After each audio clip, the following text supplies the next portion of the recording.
Recorded vlog muna tayo mga Mawinyas dahil balak kong umakyat sa live ni na mahal na Reyna today or ng Team Alindog. Pag-usapan natin itong mukhang napipintong pagtraidor ni Aimee kay VP Sara. Given naman na to, expected na to kasi hanggang ngayon hindi pa rin niya nilalaglag yung kapatid niya eh. 'Di ba? Bilang guilty sa pagpapakulong kay PRRD and hindi naman niya inaamin na inutil ang kanyang kapatid at ang lahat ng mga corruptions sa Pilipinas ay dahil sa kainutilan ng kanyang bunsong lalaking baby brother. Okay, so may nabasa akong post ni Miss Maharlika mga kababayan and i-connect-connect natin ano. Ito po yung isa. This one. Yung mga bayarang oportunistang alpotera, paldo-paldo ang natatanggap kay Mangga para ipagtanggol siya at magpanggap na DDS para lokohin kayo, huwag magpabudol muli.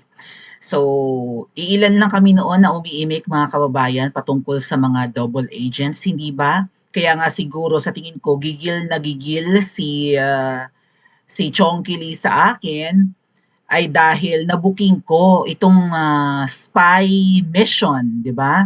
Itong mga nagkukunwaring marami po yan sila. Sabi ko nga sa inyo, konti lang ang kilala ko. Pero napansin ko na yan nung nakasalamuha ko ang ilan sa kanila na parang hindi naman sila seryoso sa laban. Like kung pupunta kami sa mga events, halimbawa, nung pagpunta nga namin in Hong Kong, nung pagpunta namin ng Davao nung nakaraang taon, parang pasarap lang, gala lang yung misyon. And then kapag yun nga, katulad nung sa Maisog Hong Kong, ngak-ngak na lang sa stage kapag kailangan na no sa program. Pero sabihin mo na seryoso, seryoso, walwal ang ginagawa. And then sa mga rallies din in the Philippines na malimit nga po naming atenan noon dyan sa Liwasang Bonifacio, ay tanong kami ng tanong, okay? Hindi lang naman po ako bilang vlogger, kundi yung mga tao rin na sumasama at pumupunta, sumasali sa mga rallies na yan. Sabi, hanggang kailan tayo magrarally? Pabalik-balik tayo, nagagastosan tayo, binabagyo, ganyan-ganyan. Ang sagot po sa amin ng ibang mga peke na yan, ng mga Duterte supporters, ay mag-antay tayo ng 2028, ang totoong laban ay sa 2028. So ibig sabihin, magsasayang tayo ng oras, ng pera, ng pagod at kung ano-ano pa, kakarali, pero wala naman palang balak itong ilan sa mga Duterte supporters na sipain ang adik na inutil. O ayan, humantong tayo hindi lang sa pagpapakulong kay PRRD, kundi sa pagwaldas ng pera natin, dyan sa mga ghost projects, at kung meron man po ay mga marurupok or madaling masira. Pinagluloko po talaga tayo at may nabasa nga rin akong post, siguro i-discuss ko na lang sa next live ko na parang umaabot na ng 1 trillion, baka hindi nga lang eh, ang ninakaw ng diktador. Okay? So, nagtataka nga si Miss Maharlika in the past kung bakit parang lahat ng galaw ng mga Duterte ay natutunugan. Even yung secret meeting in Hong Kong nung huling hakbang ng maisog na umaten si PRRD, that was in March ngayong taon, na ayaw nga niyang umuwi, ayaw niyang, may nag-advise sa kanya na huwag nang aalis ng Hong Kong, doon na mag-seek ng refuge or magtago, 'di ba, para hindi hulihin at may balak nga na kasi nakakalat na yung mga pulis hindi lang sa NAIA kundi sa Davao din, sa Davao Airport, 'di ba? Kasi pagkagaling ng Hong Kong, uuwi ng Pilipinas, pinipigil ng mga kasama ni PRRD na may mga nakaantabay ng pulis, si Tatay Digong gustong-gustong umuwi. Kumbaga, kung siya man ay huhulihin at lilitisin, korte ng Pilipinas ang lilitis at magpapakulong sa kanya. At least nasa Pilipinas pa rin. Ay, ayun ang nangyari po, binitbit, 'di ba? Isinakay sa eroplano mula Villamor Air Base papuntang Dubai and then diretsong The Hague. So, tingnan niyo yung katraydoran, yung pattern, di ba? Yung katraydoran ng angkan ng mga yan kay Pangulong Duterte na nangako silang itutuloy yung mga nasimulan at mga ginawa, hindi naman. Pagkatapos ipalibing sa libingan ng mga bayani, ang tatay nila, ganto pa ang ginawa nila sa tatay ni VP Sara. So expected na yan na magtatrayduran at mag-aahasan. Yan nga po, kaya nga sila bad trip, lalo na itong mga double agents, kasi nga na-booking na meron talagang mga itinatanim para maniktik, mag-espiya at maging hudas sa Duterte camp. Okay, even yung mga pag-uusap nga in Hong Kong, balikan lang natin, ay nagli-leak. Even si John Vic Remulla sa isang interview sa TV, inamin niya na may nagchuchuchu ng mga pinag-uusapan in Hong Kong ng grupo ni PRRD. At sa tingin ni Miss Maharlika, ngayon nga po, parang isa si Alput sa mga nagchuchuchu kasi kasama naman siya sa Hong Kong. At nakita niya yan nang pumunta siya sa The Hague kasi laging nababanggit ang pangalan ni Alput sa kung ano't ano man ang mga kaganapan doon. Hindi lang sa pagbabawal, 'di ba, sa pagsigaw-sigaw ng sa butod-butod, ngiwi-ngiwi chant, kundi parang pinapuntahan ang bahay ni Spokes Harry Roque sa isang foreigner at inutusan daw yon nung Alpot. Laging si Alpot ang may ganap. Tapos nabukingan ni na Miss, well actually pinakita kay na Miss Maharlika yung mga malaswang larawan ni Tatay Digong na nasa gadget ni Alpot at ipinagmamalaki niyang siya nga ang latest girlfriend at ang sabi pa nga po ay sa kanya uuwi si Tatay Digong if ever makalabas ng ICC. Okay? So maraming tik-tik, maraming nagmamanman, even dyan sa Duterte Street, di ba? Ang pagkakaalam namin, tao ng prutas na maasim yung nagpapagulo rin pala dyan. Okay, yung involved sa tahimik lang na nagmamanman, actually, iba-blind item ko sa susunod nating live, pilit na dumidikit kay Spokes Harry Roque, yung isang babae na tao ng maasim na prutas at kinukuha ang loob ni Spokes. So sana kung may mga nasa dahig man po makakapanood nito, i-advise niyo si Spokes, iwasan yung babaeng di umano'y tao ni maasim na prutas. Okay. Pero himayin natin itong isa pang post ni Miss Maharlika kung ano baga talaga yung context. Ano po? Sabi niya, grabe na naginip ako, may ahas daw na nagpa-botox. Tapos lumunok ng mangga at nilingkis si Inday Sara. Kasi yung ahas, mga kababayan, kumbaga naging reputasyon ito nung Butod, right? Yung Butod, yung asawa nung Ngiwi. So, hindi kaya ang tinutukoy naman talagang ahas dito ay hindi lang si Mangga, kundi yung asawa nung kapatid nung Mangga? So, hindi si Mangga yung ahas na tinutukoy? I-comment nyo sa comment section kung ano ang inyong interpretation. Anyway, na naginip ako, may ahas daw na nagpa-botox, tapos lumunok ng mangga at nilingkis si Inday Sara. So, nilingkis. So, ano ba to? Katrayduran, syempre, no? May masamang balak sa buhay or maybe sa political career ng ating Vice President. Napakasamang pangitain ito pag nagkataon. Oh, kung ang ahas sa tinutukoy ay si Butod, nagpa-botox, so nagparitoke, nagpa-enhance ng looks kasi nga kulubot, laging nalalait, di ba? Hindi pa proportionate yung katawan kasi ang laki ng tiyan, ang liliit ng mga limbs, ang papayat rather, ang payat ng braso, ang payat ng binti, ang laki ng tiyan, kulubot ang liig, pilit pinapabata, pilit pinapasexy sa mga photos niya sa social media. Pero pag nakunan ng ibang tao ng walang filter at hindi napapakinis ang balat ay talaga namang pong tuyot na tuyot at ang sama ng muka, nagre-reflect talaga yung masamang ugali at pagkatao. Nagpa-Botox. So, parang nire-relax yung muscles para kapag gumiti, walang mga crow's feet, hindi nagkakaroon ng mga pileges or wrinkles kasi pag humingiti tayo mga kababayan, at kapag saging na yung skin natin or nagsasag na rather, kapag ka nagkakaedad ay nagkakaroon po tayo ng mga wrinkles. Di ba? Kapag ka-intense yung facial expression, kumukunot ang noo, kumukunot yung mata, may mga laugh line, ganyan. So, kailangan ng Botox para ma-relax yung muscle, para pag bumingiti ay parang ano lang, fresh lang. Okay? Lumunok ng mangga. Himay-himayin natin ha. Does it mean na ibinaba ni babaeng ahas ang kanyang pride or nilunok niya yung kanyang pride at tinanggap na niya ang tulong ni Mangga? Kung may conflict man si Mangga at ang babaeng ahas, nilunok na lang ng babaeng ahas yung kanyang pride at tinanggap na yung mga suggestions. Kasi, mga kababayan, Saan kanila, si Mangga naman talaga ang matalino. Pinakamatalino sa kanila so far. Yung isa tahimik lang at kung ano-anong ginagawa, syempre siguro, alam niyo na, bag woman or something. Tapos yung Iwi naman, wala namang ano, tawag doon, walang sariling palo, 'di ba? Walang pagkukusa, gusto lang lagi party, concert, ganyan. Ah, inuman, pulvoronan, 'di ba? Ganyan. So, mahilig lang talaga sa party life yung nag-iisang lalaki sa angkan nila. Eh, ang dumidiskarte syempre ang panganay. Okay? Siya yung nagmamatanda, kung gets niyo yung term. Siya yung parang umaaktong parent kasi nga yung kanilang nanay ay ulyanin na, wala na yung tatay nila. So, parang nagiging ulo ng pamilya or puno at haligi ng pamilya ay si Mangga. Napakasamang pangitain ito 'pag nagkataon kapag nagsanib puwersa ang babaeng ahas at ang mangga. Lilingkisin si VP Sara, tatraydorin. Lalo pat dikit yung mangga kay VP Sara, nagpupumilit na dumikit. Siguro para makapaniktik at para hindi pagdudahan. Kasi for sure, ekis na sa mga Duterte ang buong angkan nila.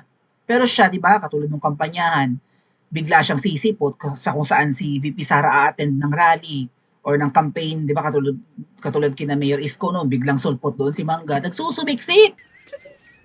And there was a rally somewhere in Visayas and Mindanao after nung kina Isko. Sunod rin, I think sa Cebu. Sunod rin si Mangga, nagsusumiksik talaga. And then eventually, baka na-persuade niya si VP Sara, napilitan si VP Sara ang ikampanya siya. After all, pinagbigyan ni VP Sara si Mangga na sumama sa kanyang campaign ads. Yung kulay itim ang bukas, kuning-kuning, di ba yun? Nakaitim pa sila ng parang leather outfit ni VP Sara. Siguro ang gusto lang nila, okay, pagbigyan kita sa campaign ad mo, advertisement mo, pero hindi ka ikakampanya sa kung saan saang lugar. Ay buntot ng buntot, ating! Nagsusumiksik! Ang pangit pa naman ng ganyan.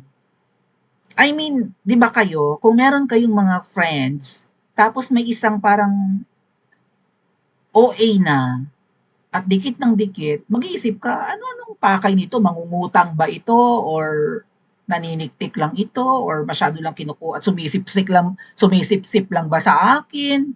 Right? Hindi natural eh. Tama? Ang natural na magkaibigan, lalo pa kung talagang friends kayo, kahit hindi kayo magkita ng taon or dekada, basta't kayo may understanding na matagal na kayong magkababata at magkaibigan, right? Hindi nyo kailangang magkita at magpumilit na magsama. Ay iba yung diskarte nung isa eh. Parang bait-baitan, demure-demure, 'di ba? Feeling kawawa, lalo na sumama baga naman doon, naalala nyo nung kampanyahan, sumama doon sa rally ni Isko na nandun si VP Sara eh. Hindi makabitiw si VP Sara ng masasakit na salita laban sa kapatid niya kasi nandun siya. Sabotahe.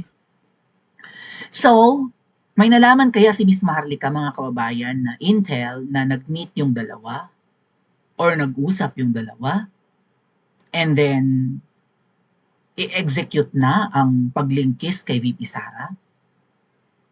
Kasi mga kababayan, kung hindi uusad ang impeachment ni VP Sara na nakatago lang or naka-archive lang, pwede nilang buklatin at, di ba? Pag-aralan ulit at buhayin yun, lalo si Tito Soto yung Senate President na anti-Duterte naman. Kung hindi uusad ang impeachment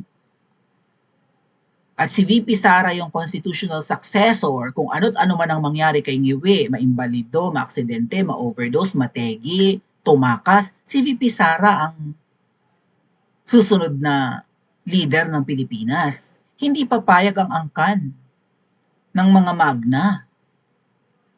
Kasi tagilid sila eh. Worst case scenario nga, ang daming, di ba katulad yan, mamaya pag-usapan natin, pumapalag na ang men in uniform or at least yung mga retired at pinipersuade nila or kinukumbinsi nila ang mga nasa posisyon na bumitiw na kayo.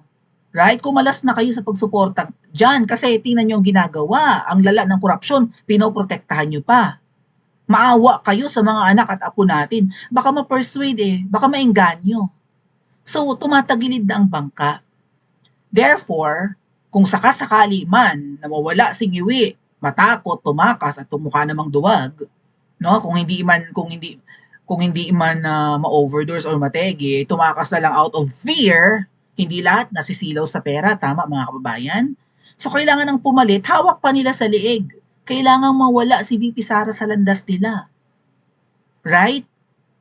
Alalahanin niyo mga kababayan, binulgar ni magbo-vlog tayo tungkol diyan. Binulgar ni Chavit Singson na si Mangga pala ang kumausap kay Chavit para suportahan si Ngiwi sa pagtakbo ng Vice President nitong nakaraang 2022. Pero sabi, ang advice ni Chavit Singson, matalino si Chavit ay politiko magaling sa strategy. Sabi niya, huwag mong patakbuhin ang kapatid mo, sabi niya kay Mangga, ng Vice President, dahil katakot-takot na atake ang aabutin niyan. Parang ganyan yata ang destiny ng mga Vice President, mga ate at kuya. Kasi one step closer ka na sa susunod na eleksyon, for sure, ikaw nang mananalo, lalo't maayos, di ba? Wala ka namang ginagawa, pero maganda ang reputasyon mo, di ba? Kahit na ikaw ay spare tire lang or reserva lang, pero behave ka, di ba? Nagtatrabaho ka, tulad ng ginagawa ni VP Sara. Maraming demolition job sa Vice President. Kasi malapit ka na isang hakbang ka na lang, ikaw na leader. Kung may ibang naghahangad, kailangan siraan ka talaga. Just like what they did to Binay, di ba? Sira ang reputasyon ni Binay. Tamo nung pagtakbo, nung nakipag-compete kay PRRD. Oh. Talo ni PRRD. Pero kung wala si PRRD sa equation, panalo si Marimar Rojas nun. Dahil sira ang reputasyon ni Binay. So in-advise again ni Chavit Singson, si Aimee, wag mong patakbuhin ang kapatid mo as Vice President. Kinausap ni na Chavit at Mangga si VP Sara. Or kinausap ni Chavit si Ngiwi.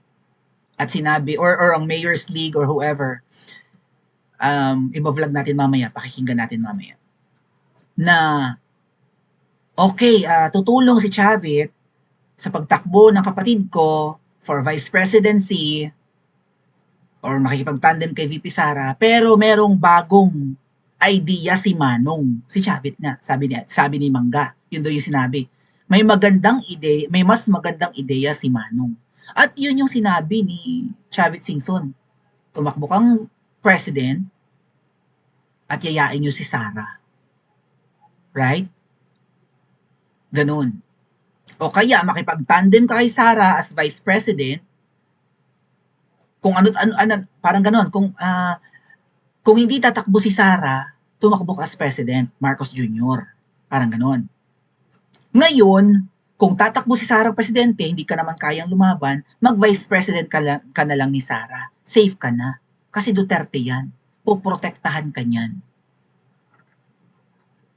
So, nakakuha pa ng magandang idea si Mangga kay Chavit, napayuhan pa ng maganda. Ayan ang ending. Kaya nga sabi ni Chavit, para nagsisi siya na sinuportahan niya itong pamilyang to, mga walang kwentang tao naman. 'Di ba? So, tumatagilid ng bangka, walang napaparusahan, mukhang walang balak parusahan, at kung may paparusahan man, di umano si Senator Bongo, si Eddie Villanueva, sino yung Villanueva ang isa? I forgot his name. Basta yung anak yata ni Brother Eddie Villanueva. Yung senador na Villanueva. Nasa dulo ng dila ko ang kanyang pangalan. So, yan, at saka si tatlo kung di man apat, kasama si Chis Escudero. Mukhang yan ang target nilang makulong pagdating sa usapin ng mga ghost projects. At hindi sina Tambaluslos at sina Zaldico pilit nililigtas ng administrasyon ni Ngiwi. So, kailangan may mapakulong dahil kung wala, unrest, 'di ba, yung civil unrest, yung mga tao hindi talaga kailangan heads will roll. Kailangan may maparusahan dahil ang mga Pilipino, 'di ba, nagkikimkim na ng galit.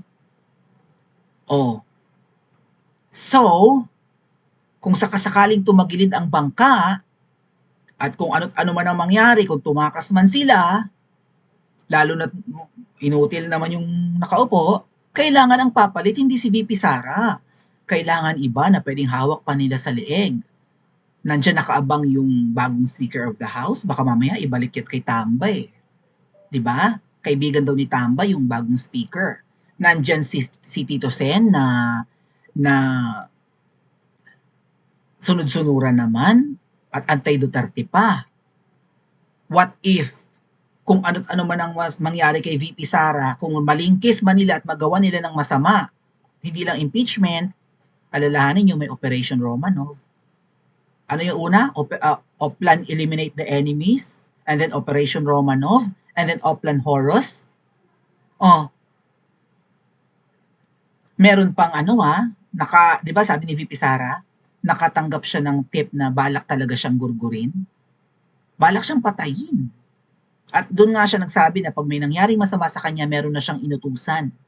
Natitigbakin ang tatlong ito para siya maipaghiganti.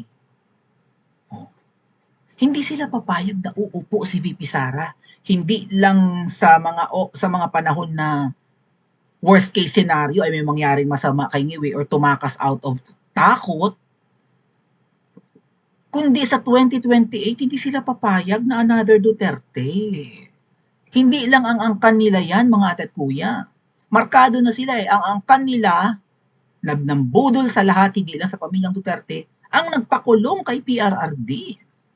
Takot ang mga yan maresbakan, lalo't mga praning, lalo't mga paranoid, sabi ni VP. Takot maresbakan ng mga yan. Hindi pwedeng Duterte ang susunod na uupo.